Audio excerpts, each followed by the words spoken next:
Justice Richard said you could call him Richard, Richard, whatever you like, okay? As long as you're in the ballpark.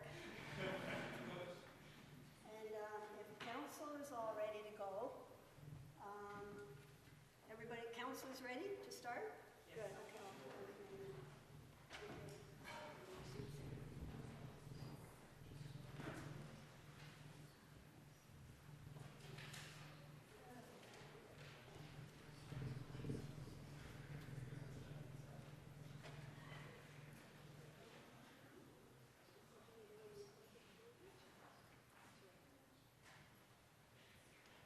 Order, floor.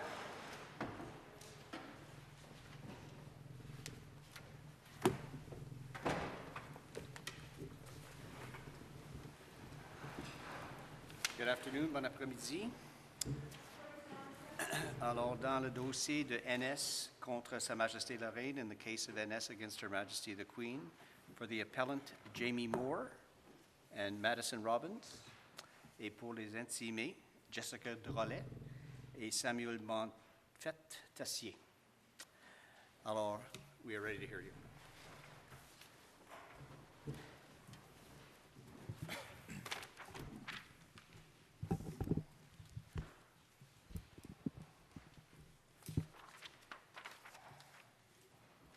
Good afternoon, Justices. Myself and Ms. Robbins represent the appellant on this matter. Justices, this case is about returning to the roots of Dagenet and understanding what it means to reject a hierarchy of rights in Canadian constitutional law. My colleague and I will be making two submissions to that effect. I will address the first, which is that the majority of the Supreme Court of Canada erred in misapplying the second stage of their own test by employing what has been termed the clash model of rights, which was expressly rejected in Dagenet. My colleague will then make our second submission, which is that the majority erred again by mischaracterizing the third stage, or accommodation stage, by offering an improper or impoverished explanation of accommodation as it applies to this case. Your ultimate position is what? Our Just so we know in context, what's your ultimate position? Our ultimate position is that the respondent's fair trial rights are not engaged in this case, and that therefore there is no conflict made out at law, and NS must be permitted to wear the niqab while testifying. So you take the position adopted by Justice Abella? Justice Hilton, slightly different than Justice Abella's. Justice Abella's decision or opinion recognized a conflict and resolved the conflict in favor of NS on the balancing. In our submission, there is no conflict at law. It was at stage 2 where the analysis should fail. So you're seeking, in effect, a modification of the Chief Justice's reasons? Yes, Justice Hilton. Okay. And you'll explain to us what that is? I will indeed. All right. I'd like to make 3 points. Firstly, I will be showing how the majority employed the erroneous clash model approach in contrasting it with the correct approach taken by Justice Doherty in the Ontario Court of Appeal. I will then move on to applying that approach with respect to 2 key issues. The first will be the true value of demeanor evidence to criminal proceedings, and the second will be the broad scope of this thing we call trial fairness. Beginning with the majority's approach. As Justice Doherty noted at paragraph 48 of his reasons, it's well established that when courts define rights for the purpose of reconciling them, they must not define rights rigidly or in the abstract, but must rather delineate the boundaries of those rights on a case-by-case basis, with regard to the specific context of that case, as well as with regard to the other rights and legitimate interests engaged in that case. At stage 2 of the majority's test, the question is, would permitting NS to wear the niqab pose a real and substantial risk to trial fairness? If we look to the stage 2 analysis performed by the Chief Justice between paragraphs 15 and 29 of her decision, we see that not once does she make reference to either the particular context of this case, that it is the preliminary inquiry of a sexual assault proceeding, nor does she ever mention the other legitimate interests that arise within the broad scope of trial fairness, nor NS's right to freedom of religion. Instead, she engages only in a theoretical and abstract debate about the value of demeanor. How important to the outcome is the fact that this is in fact a sexual assault case as opposed to some other criminal offense? In our submission, Justice, it's extremely important. And the reason is demeanor. In sexual assault proceedings, demeanor becomes something which is not only unreliable, as the courts have already recognized, but it becomes something that is potentially misleading and detrimental to the truth-seeking or fact-finding function of the courts. So our reasons in this case would be limited to sexual assault cases?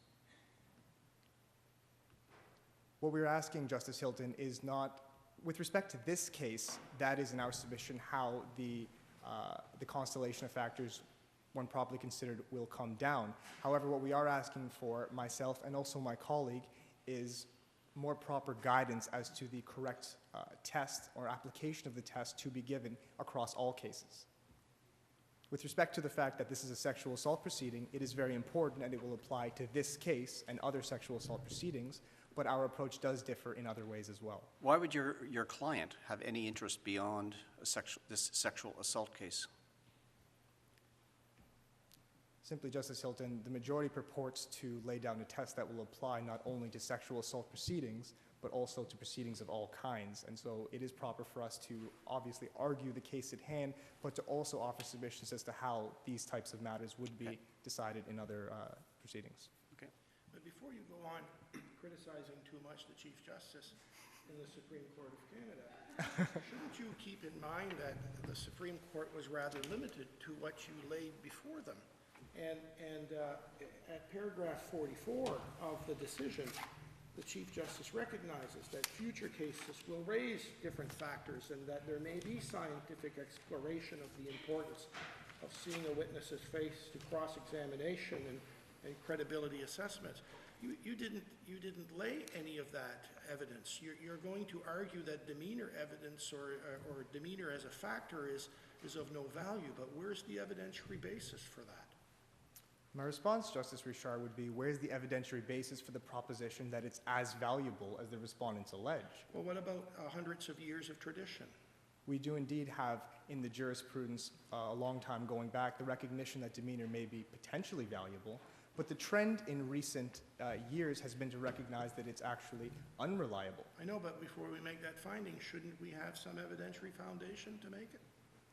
Well, Justice, we have already recognized that demeanor may be unreliable, and there are examples of why that is the case. For example, the majority raised the specter of wrongful convictions in warning against the restriction of demeanor evidence in cases such as this. If we look through all of the previous wrongful conviction inquiries and commissions, we see never a finding that a restriction of demeanor played a factor or played a role. However, if we look, for example, to the Kaufman Commission on the miscarriage of justice involving Guy Paul Morin, we see an explicit finding that it was an over-reliance on demeanor that played a factor in that miscarriage of justice.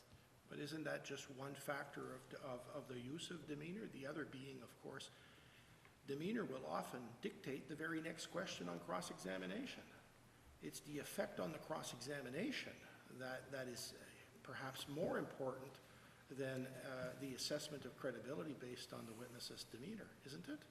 Cross-examination is indeed an integral part of our system. There's no question about that. However, it has not been held to be a freestanding constitutional right, and it is not an unlimited right. It is merely one of the accused's tools by which to make full answer in defense. Are you suggesting that if a judge prohibited cross-examination, that wouldn't be subject to appellate review and indeed remanding the matter back for another trial? As with all cases, Justice Hilton, it's a question of the context of this particular case, the interests and rights engaged. The norm is we cross-examine. However, the jurisprudence has recognized time and time again that limitations on cross-examination are indeed constitutional, as are limitations on other tools of the accused to make full answer in defense. I would submit to you, for example, the case of Mills. In Mills, we're talking about producing third-party records that the accused feels are relevant to his or her ability to make full answer in defense. And yet the court decided, by employing the same approach I'm employing today, that in some cases it will be constitutional to deny the accused the ability to produce relevant records that may form one part of their ability to make full answer in defense. This is a tangible harm. This is a harm we can understand. There's a record, it exists, the accused is sure it will help him safeguard his liberty interest, or her. However, the court finds it constitutional to limit that tool. Now contrast this to this case. We're talking about demeanor. We have no idea how valuable demeanor really is. No one has led any evidence of it. And frankly, it's logical to assume that perhaps in the absence of any evidence, perhaps we can't always tell exactly what people are thinking simply by looking at their faces. It's our position that the respondents, in making the application to require NS to remove her veil, had to satisfy an evidentiary burden in order to justify the use of state power to limit her rights. Speaking of absence of evidence, where is there evidence as to the requirement that a Muslim woman wear a niqab, as opposed to simply your client having affirmed that that's what she's been doing for the past 5 to 10 years? Well, Justice Hilton, that speaks to the first stage of the majority's test, in which the only burden that my client has to satisfy is, does she have a sincere religious belief in performing the action that she's performing? And the preliminary inquiry judge did make a finding in saying NS has demonstrated that she sincerely believes she must wear the niqab in public. So if a witness comes in and says, I sincerely believe I'm entitled to wear a mask according to the religious principles that I hold, that's okay? Well, according to the jurisprudence in Amsterdam, it is indeed a low bar. Probing inquiries into the witness's sincerity or strength of belief are inappropriate. We protect freedom of religion as a fundamental right in this nation, and so when an individual comes into court and says, yes, I do this for a sincere religious reason, we apply the criteria in Amsterdam and we see if it has a nexus with a religion, something we can understand, and they swear that they are sincere in their requirement to practice that religion, then yes, we do accept that. And it's inappropriate to cross-examine a witness as to the existence of this as a religious practice as opposed, say, to a cultural one. It's not inappropriate to undertake some cross-examination as to whether or not this is a legitimate, sincere religious practice. However, we would caution that these inquiries cannot become probing inquiries because there's a slippery slope in terms of the types of questions that may go too far and infringe upon the witness's privacy rights, much in the same way as we do not allow the certain types of questions we discussed in Seaboyer.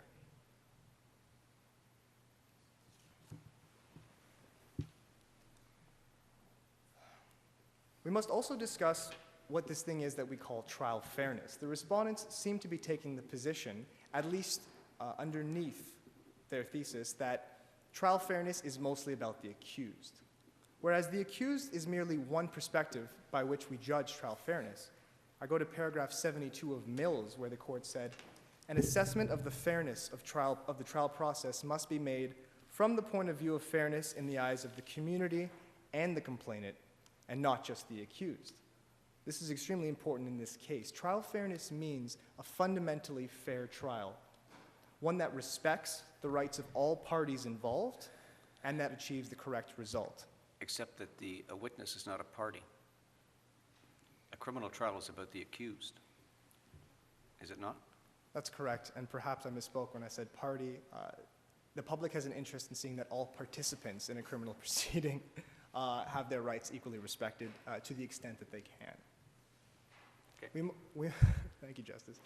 We must remember what is at stake in this case. Similar to the cautions of the Chief Justice in DAI, we're talking about a group in society who are vulnerable. And if we go with the respondents and the majority's test and the way they have come down in this issue, we risk removing the protection of the law from what is already a vulnerable group in society. By the way, when you say the group is vulnerable, what group are you speaking of? Like, what are the parameters of that group? I'm speaking specifically to niqab-wearing Muslim women. Who allege sexual assault? Or simply Muslim women who wear the niqab? I'm just trying to define what the vulnerable group is. Justice Hunt, it's niqab-wearing Muslim women who, because of the precedent set in this case, will feel uneasy or unable to go to the courts to access justice, not only in the sexual assault context, but in any context in which they may be called as a witness and be required to unveil and compromise their sincere religious beliefs. So any circumstance under which a Muslim woman who wears a niqab can be called upon to testify would give rise to the exercise of the rights you're contending for? The rights would be engaged, yes. The analysis will change depending on the case, the facts, the other interests and rights engaged, and it will be up to the court to determine how that particular case should be decided. It's simply our position that by employing this approach in this case, the accused's fair trial rights will not be engaged because the partial restriction of demeanor evidence that results from wearing of a niqab does not, when taking into account the constellation of factors necessary in this case, pose a risk to trial fairness that rises to the level of real and substantial.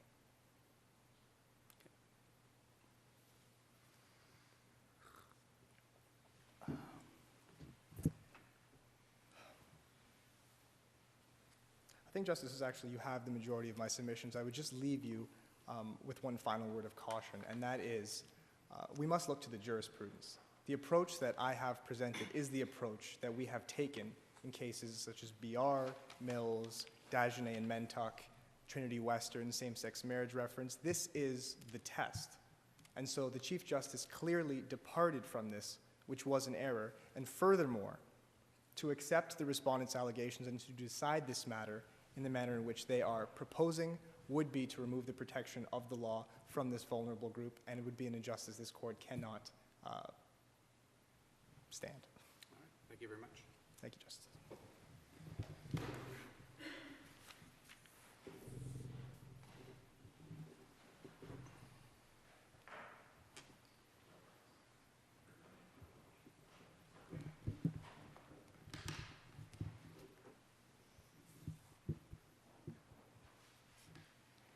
Good afternoon, Justices. Good afternoon.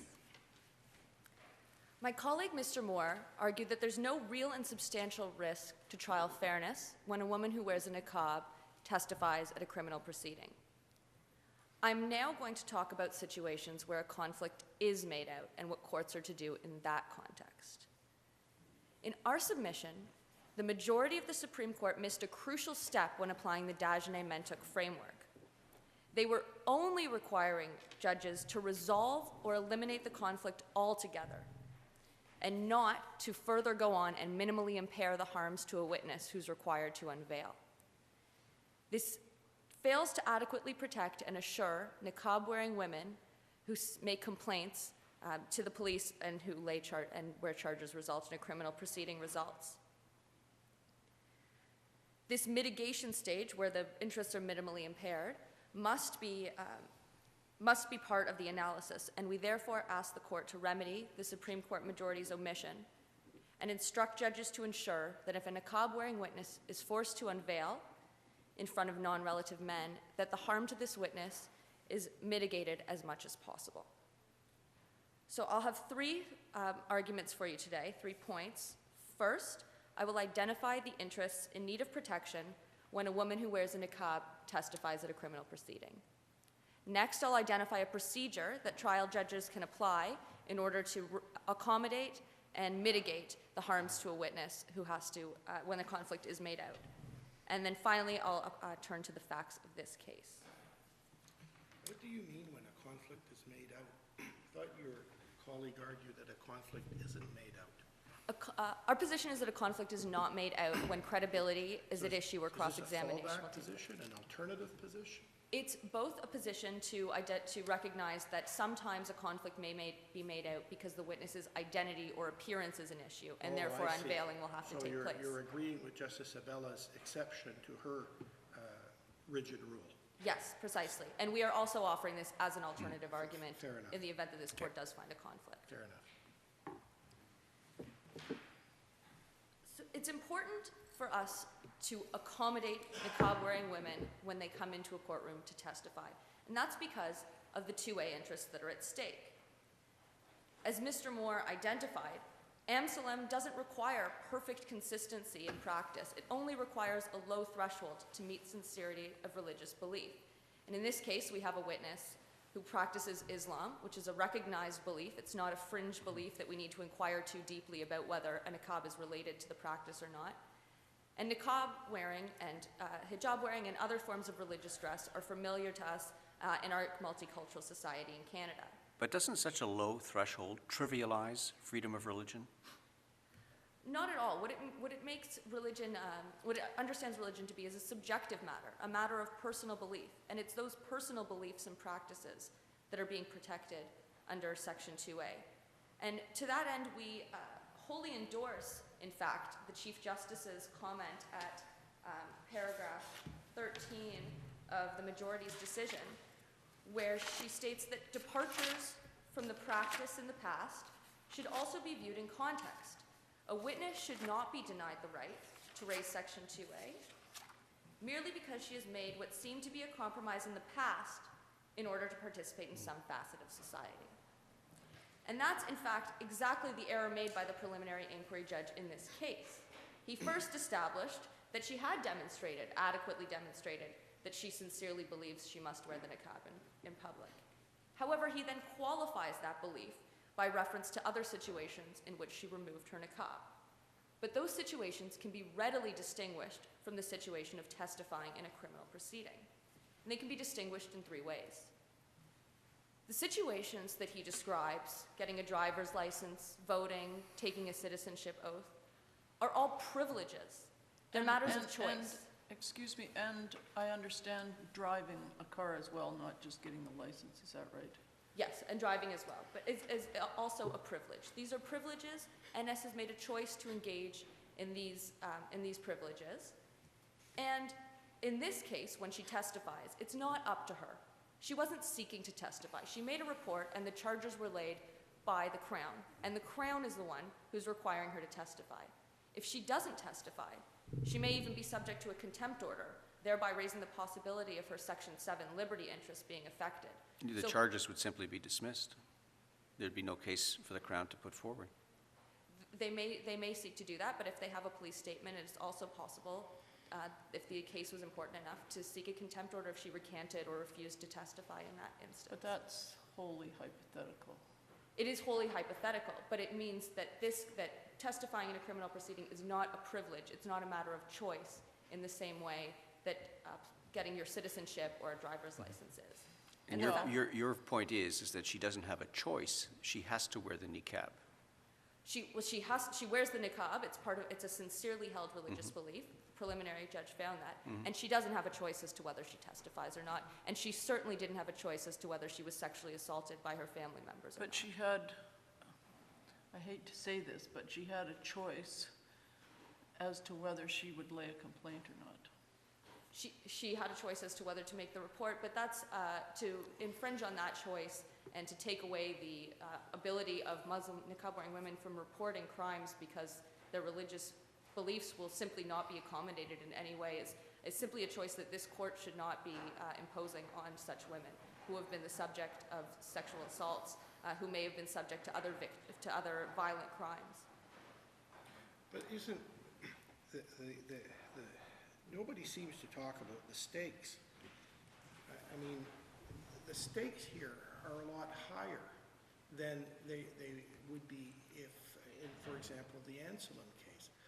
Here, if she is ordered to take off the niqab, and she does, it affects her honor. But if she is not ordered to take it, it may affect the accused's liberty. So aren't the stakes significantly different? And aren't they relevant? The stakes are absolutely relevant, and as Mr. Moore articulated, the relevance or the usefulness of demeanor evidence in a sexual assault case is simply not probative enough to outweigh the significant prejudicial value to the witness in that But case. if we agree with the Chief Justice that there's not sufficient evidence of that, the onus of which was on you, but doesn't that show that your alternative argument just can't win the day? Because the stakes are so much more onerous for the accused than they are for the witness. In fact, in Canadian constitutional law, we do not have a hierarchy of rights, and we do not allow one right to just trump another without any attempt at minimally impairing a charter-protected interest. I know, but do you know of another case where the stakes were so different when we came to decide to try to reconcile the rights and to determine which would prevail or what accommodation could be made? The case of Mills is another very similar case where it was important, it was very important to have the production of records, and yet it was found that the production of records can be limited substantially by witnesses' charter interests. And in fact, the stage that I'm going to discuss, the accommodation and mitigation stage, is very closely related to the Mills requirement that the judge engage in editing of the records before they're produced to counsel and to the accused. And potentially they might not even be produced to the accused. The copies might not be allowed to be made. So all of those restrictions are similar to the mitigation stage. Even when we're infringing on somebody's rights by requiring production of a private record, we're still going to try and mitigate that harm. And that's what we're asking the court to require courts to do here when they're faced with a witness who has to unveil in order to satisfy the real and substantial risk to trial fairness. So turning back to the distinguishing the case from the case of testifying in a criminal proceeding from the other situations presented by the preliminary inquiry judge, I'll just briefly note that the requirements to unveil there are established by Parliament, by legislation. And here we have a private party who's seeking state power to craft an ad hoc restriction on rights. We have deference to Parliament. And if they come up with a reasonable alternative that is one of the possible minimal impairments, then we accept that. But here we need to come up with the most minimally impairing accommodation possible. Thirdly, What type of accommodation do you think is possible and practical? sorry? If when this matter goes back to the preliminary inquiry judge, what type of accommodation are you going to suggest, if any? So there's two stages of accommodation that we're suggesting. First, courts must engage in the accommodation stage that the Supreme Court majority identifies. And they're trying to find a perfect accommodation that avoids the conflict altogether. And a possible accommodation that might do that in this case would be to have all female court staff, a female judge, have the accused and the A female public. Crown prosecutor too? We could even have a female counsel appointed for the limited purpose of cross-examination, perhaps under a modified understanding of 486.3, where counsel is appointed to cross-examine a witness when the accused selects himself as his own counsel. And Mr. Moore falls off this case as well. I'm not sure. You're not sure? Unless he I- goes oh, through in a this sex case, change yes. operation, I think No, he's a male. He would have to, So- yes, he would have to, in that case, he would have to listen outside the courtroom on audio feed, watch it through CCTV, perhaps with the witness's face blurred out, while I would engage in the cross-examination. Do you think that's consistent with Section 28 of the Charter, which talks about gender equality? It may not be, and Justice Doherty raised this possibility of the appointment of female counsel in his reasons, and suggested that it may not be constitutionally permissible. That would have to be fleshed out in a more fuller understanding of the issues at stake there. And we agree that a perfect accommodation may not be possible, and that would especially be the case in a jury trial. As we know from Pizzicato, we can't have all female juries. So we do need to respect under Section 28 that juries are going to be composed of men and women, and a perfect accommodation is not going to be possible. So that's why we would ask you to add the mitigation stage to the majority's test, to require the court to try and minimally impair the harms to a witness when she does have to unveil. The prevention of the risk here to trial fairness must accord with the principles of fundamental justice, but it's not restricted to the most favorable procedures to the accused. We can therefore, the judge may rely on some of the accommodations that are already available in 486 and following of the criminal code. He may wish to exclude the public under 486. He may wish to require a screen, whether a two-way or a one-way screen. He may wish to have the witness testify over CCTV. And these would all go a long way in order to minimally impair the harm to the witness who has to unveil. So the considerations that should guide this, the crafting of a mitigation style accommodation, must be that unveiling should be limited with respect to time and audience as much as possible, and that it will never be in the interest of justice to require unveiling in an open courtroom without even the most minimal of protections. It should be an imperative that courts arrive at a resolution through accommodation and not through a balancing of the salutary and deleterious effects, which will allow one right to triumph absolutely over another.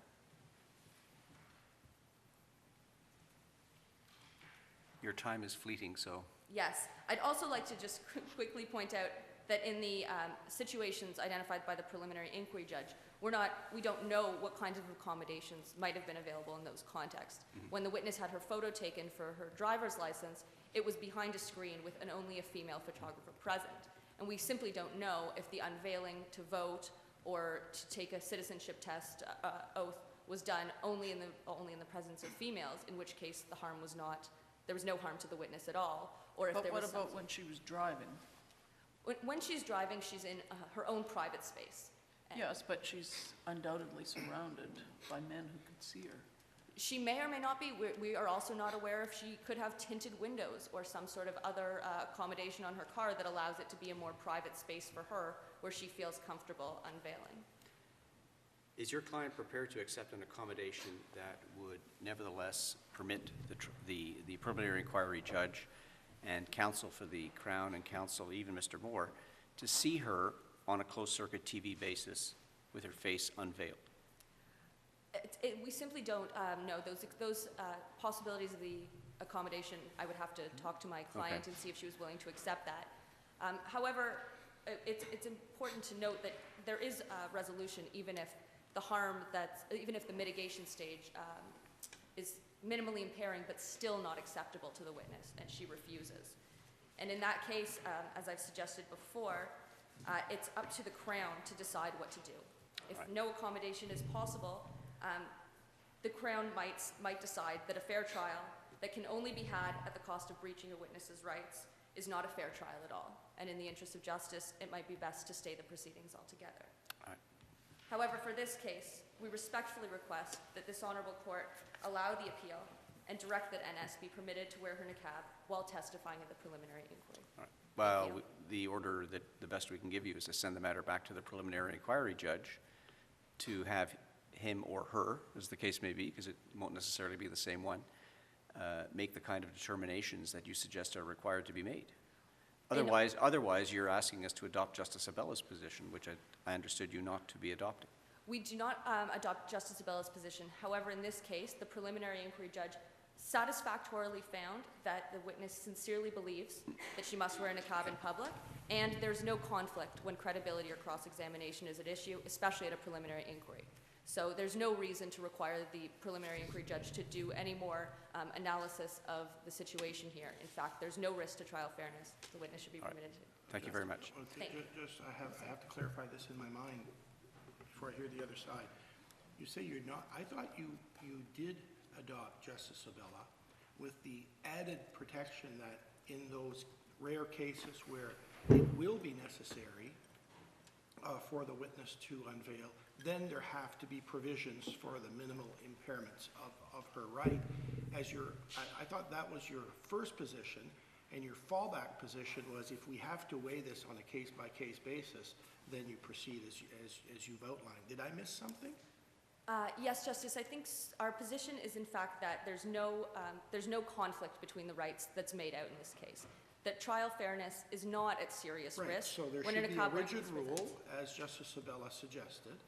Yes, but for different reasons than Justice Abella. Right. And then, yes, we do suggest that this accommodation mitigation stage will be appropriate when there is a conflict, as Justice Abella's exceptions point out, and also in the event that, for example, there's a jury or some real conflict is made out on credibility or cross-examination at a later stage. So returning this to the preliminary inquiry judge is just your fallback position. We do not wish this to be returned to the preliminary inquiry judge for any determination, simply that NS be permitted to testify wearing her niqab at the preliminary inquiry until a real and substantial risk can be made out. It is not at this stage. I do follow you then.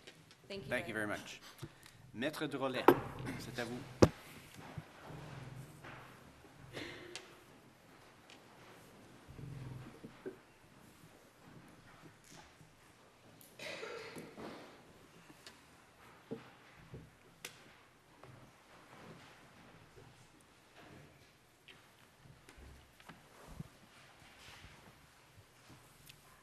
Bonjour Madame la juge, bonjour Messieurs les juges. Je vous présente mon collègue Samuel Monfette-Tessier et moi-même Jessica Drolet. Donc, nous sommes les procureurs des intimés dans la présente cause. Pourquoi sommes-nous ici aujourd'hui? La question qui transcende le débat est la suivante. Les tribunaux doivent-ils céder à la pression du moment en reconnaissant des droits religieux de façon excessive, ou plutôt se fier aux assises historiques établies dans la société canadienne depuis plusieurs siècles? Donc, les intimés se rallient donc à la position des juges Lebel et Rothstein dans la décision majoritaire, dans la décision de la Cour suprême dans le jugement dont appel. Les questions en litige soumises par les intimés sont les suivantes. Premièrement, existe-t-il une règle de common law obligeant une personne à témoigner à visage découvert? Dans l'affirmative, la plainte pourrait-elle invoquer une atteinte à sa liberté de religion?